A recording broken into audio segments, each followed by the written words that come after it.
আগামী 50 বছরের জন্য উলামায়ে কেরামের বিরুদ্ধে ষড়যন্ত্রের দুয়ার রুদ্ধ হয়ে গেছে।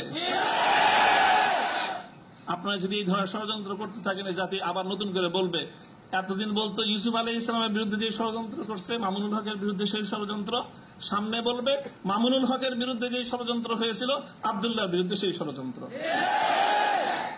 আপনারা চেষ্টা করেছেন বিবস্ত্র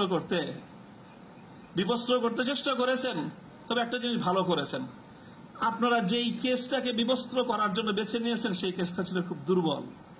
মূর্তির বিরুদ্ধে বিরুদ্ধাচরণ করার কারণে মূর্তি পূজারীরা তোমার শরীর থেকে সম্মানের আবরুর কাপড় খুলে নিয়েছে। কিয়ামতের দিন যখন সমস্ত মানুষ বিবস্ত্র থাকবে, সর্বপ্রথম আমি তুমি ইব্রাহিম খলিলকে কাপড় পরায়ে সমস্ত মানুষের সামনে সম্মানিত করব। আমার কেন জানে মনে হয়েছে আমি একজন অপরাধী, অনেক অপরাধের শেষ নাই, আমার ভুল ত্রুটির কোনো শেষ নাই। এটা বললেন না যে আব্দুল বাসিদের 42টা মামলার তো অভাব নাই, এই যে কোনো মামলায় ফাঁসি দিতে পারেন।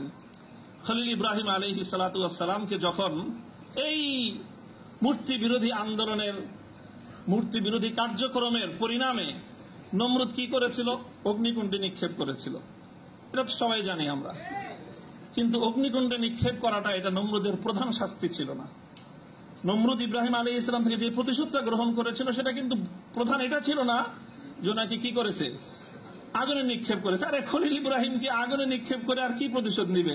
যে বেটা তার প্রাণাধিক প্রিয় সুপুত্রকে আল্লাহর জন্য হাসি মুখে কোরবানি করতে চায়, তার নিজের জীবনের দাম তার কাছে আর কতটুকু, তারে কি মারবে আর কি জ্বালাবে? সবচেয়ে বড় যে জঘন্য কাজটা নমরুদ করেছিল সেটা হলো ইব্রাহিম আলাইহিস সালাতু ওয়াস সালামকে অগ্নিকুণ্ডে নিক্ষেপ করার আগে ওনাকে বিবস্ত্র করে ফেলেছিল, ওনার সারা শরীর থেকে কাপড় খুলে ফেলেছিল, বাংলায় বুঝেন নাই, উলঙ্গ করেছিল। আল্লাহ পাক রব্বুল আলামিন ইব্রাহিম আলাইহিস সালামকে জন্য একটা পুরস্কার দিবেন। সেই পুরস্কারটা আল্লাহর নবী বলেছেন, আউয়ালু মান ইউকসা ইয়াউমাল কিয়ামাতি ইব্রাহিম খলিলুল্লাহ। ও ইব্রাহিম, মূর্তির বিরুদ্ধে বিরুদ্ধাচরণ করার কারণে মূর্তি পূজারীরা তোমার শরীর থেকে সম্মানের আবরুর কাপড় খুলে নিয়েছে। কিয়ামতের দিন যখন সমস্ত মানুষ বিবস্ত্র থাকবে, সর্বপ্রথম আমি তুমি ইব্রাহিম খলিলকে কাপড় পরায়ে সমস্ত মানুষের সামনে সম্মানিত করব। আমার কেন জানে মনে হয়েছে আমি একজন অপরাধী, অনেক অপরাধের শেষ নাই, আমার ভুল ত্রুটির কোনো শেষ নাই। এটা বললেন না যে আব্দুল বাসিদের 42টা মামলার তো অভাব নাই, এই যে কোনো মামলায় ফাঁসি দিতে পারেন। ফাঁসি দিতে তো আর অন্য কিছু লাগে না। আদালতে দাঁড়ায় এক মহিলা আইনজীবী বলে, আরে বিচার করার জন্য এত কিছু লাগে নাকি আমাদের? এর চেয়ে কত হালকা সাক্ষ্যতে আমরা মানুষের বিচার করে ফেললাম। ওপেন আদালতে বলতেছে এই কথা, বিচার করার জন্য খুব কিছু লাগে না। হত্যা মামলা কতগুলো আছে আমার নামে, ছিনতাই মামলা আছে, পকেট চুরির মামলা, পকেট মারের মামলা আছে, চুরির মামলা আছে, সব মামলাই তো আছে। যে কোনো মামলা দিয়ে ফাঁসি দিয়ে দিতে পারেন। আপনারা চেষ্টা করেছেন বিবস্ত্র করতে চেষ্টা করেছেন, তবে একটা জিনিস ভালো করেছেন, আপনারা যেই কেসটাকে বিবস্ত্র করার জন্য বেছে নিয়েছেন সেই কেসটা ছিল খুব দুর্বল। আগামী 50 বছরের জন্য উলামায়ে কেরামের বিরুদ্ধে ষড়যন্ত্রের দুয়ার রুদ্ধ হয়ে গেছে।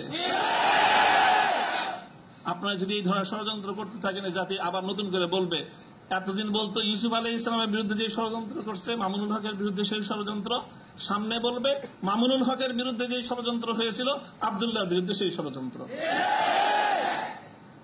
আমি আপনাদের কাছে দোয়া চাই, আল্লাহ রাব্বুল আলামিন যেন আমাকে এটার বিনিময়ে ইব্রাহিম আলাইহিস সালাতু ওয়াস সালামের সঙ্গী করে কিয়ামতের দিন আল্লাহ উঠান। আল্লাহ পাক রব্বুল আলামিন আপনাদের সকলকে জাযায়ে খায়ের দান করুন। আর এটা অনেক বড় কথা আছে যে আমার এই সম্পূর্ণ এই যে আমার বিরুদ্ধে এত কিছু